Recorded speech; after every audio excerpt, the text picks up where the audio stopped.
Hello and welcome back to another video.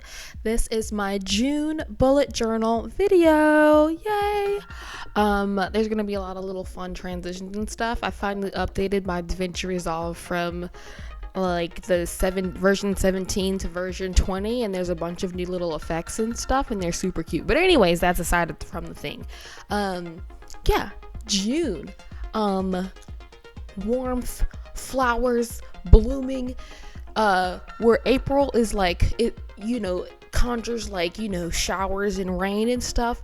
June conjures spring and like, yeah, so that's the kind of like vibe that I was going for. And I wanted to combine like, one, I have all of these different flower stickers and little papers and like stationery things, and I just love the flowers and the butterflies and mushrooms and like all these different things. They're super cute. I wanted to be able to use a whole bunch of them in one layout, instead of like just using a couple as accents. So I really wanted to infuse the flowers, and I wanted to combine, there's this inspo like journal page that I saw on Pinterest. It's going to be linked below. It'll be titled in the inspo section, that I really like this kind of like blocky background, and it wasn't a lot of like small rips and things. It was large sheets.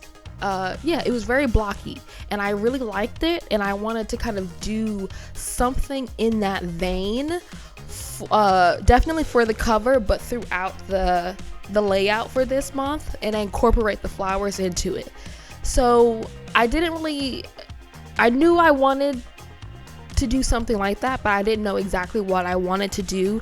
So this whole cover is me just like so many other months, but definitely with this one, because it's much more different than some of the other layouts, where I'm really just like, I have no idea what I'm doing, especially like with this thing. I'm just trying to stick stuff together and figure out how to fill all the white space, and it worked out. Like I don't know. So like there's a lot happening with this cover and like all these little strips of paper, and I really didn't know where it was gonna go, but it turned out so cute, and it's amazing. It became really fun. So this part, after I kind of got the title and the little blocky section at top, I was like, oh, I want to put some flowers along the bottom.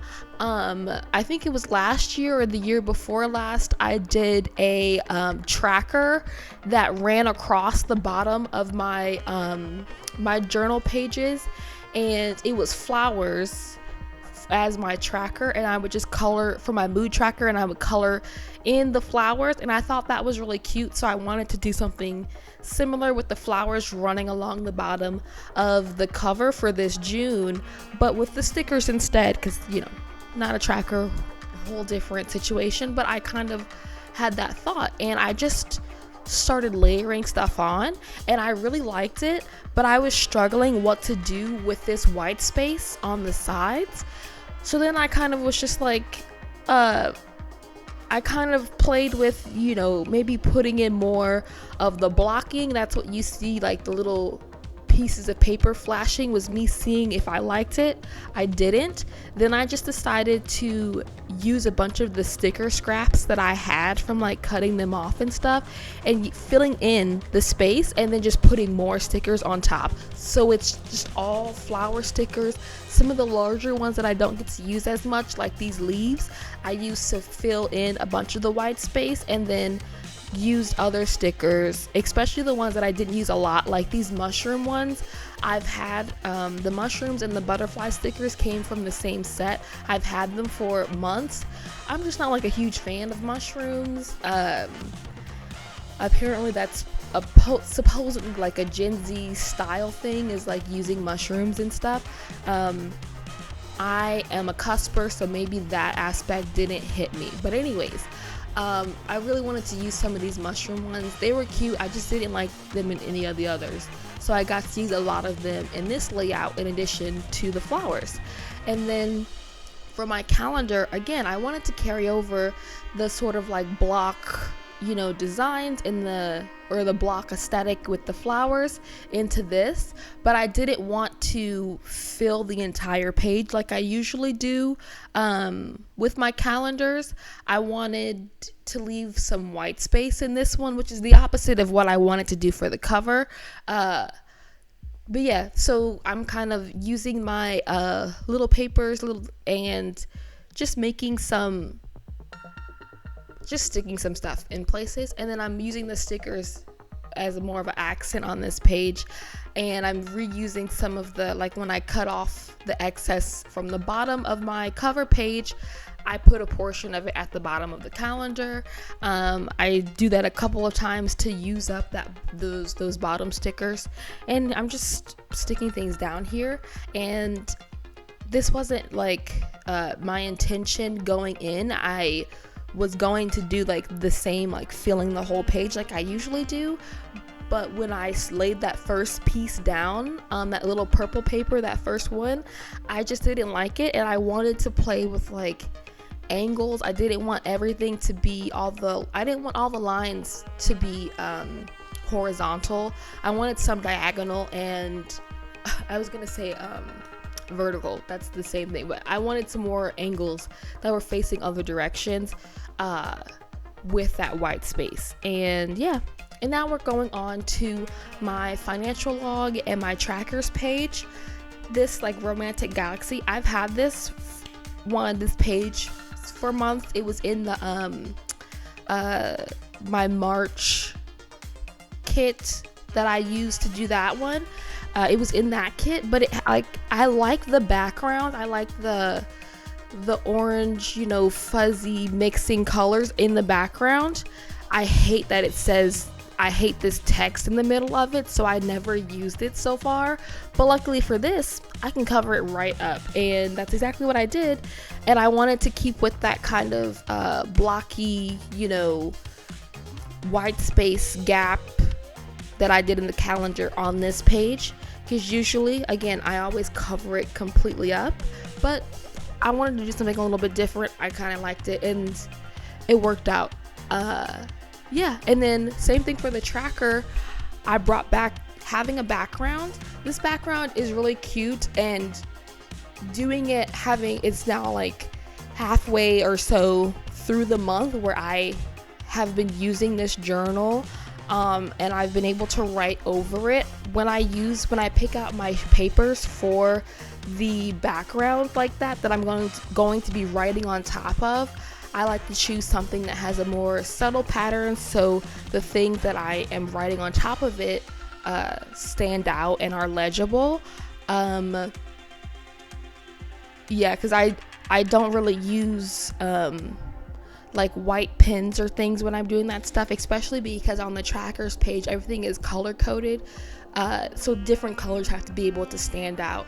And that one, it's like a really pale purple with some few darker purple lines, but everything is popping, which I really like. And then I intend to do like another video with so you can see what some of the pages look like filled out, of like almost like a 6-month recap situation. So you can be looking forward to that video coming out probably sometime in July.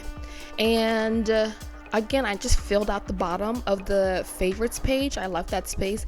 This little journal here that you keep seeing pop up, so cute. One of my best friends got me a set of them for Christmas, like last year or the year before last, and it just has all these really cool pages in it. They're super colorful, super bright. I've used them before in other layouts, so whenever you see these little sheets like that, that's where it's coming from. Yeah, and then this one at the bottom where my notes section is, it's kind of just this like rainbow galaxy looking thing, but again, it's still I can still write on top of it, and you can see, well, you can't see it because you're not looking at my journal. I'll be able to read what I'm writing. And then again, I just love figuring out how to incorporate more pops of color and stuff into each of my pages. And if you look back like at my January and February layouts where I didn't have as much stuff happening in the background on some of the pages where I had these like charts or like whole sections where I was writing stuff, and now I've figured out like, oh, I can have these other things in there and, you know, layer stuff and have these pops of color. So fun, so cute. Another one of the, in addition to the flowers, another one of the little motifs is the butterflies. I think I use a lot of, obviously, flowers, butterflies, and the mushrooms were really big motifs that were happening throughout this layout, which was really fun. This is another on the review page up there, another background that I've been saving and like I really liked. I didn't know where I want to use it. I think I made I think I might have pulled it out in a previous video and had considered using it, but I didn't. I ended up not, but now I have. And then the little piece that I trimmed off, it'll pop up in another layout sometime in the future, because all my little scraps that I cut off, if they're usable, I do save them so that I can bring them back. Just like up here on the header of this my reflection log, those are all pieces that I cut off when I was making the cover page and making those blocks. And these are the final pages. They turned out so cute. It's so bright, it's so colorful. I really have been enjoying this journal. I hope you have enjoyed these pages and this process video. Let me know what you like about them, what your favorite little pieces are. Yeah, but like, just, you know, what are you doing in your BuJo? Like, let me know comment, tell me the stuff, tell me all the things. But anyways, thank you so much for watching. I hope you have a nice, you know, morning, evening, afternoon, night, whenever it is you're watching this video. Bye.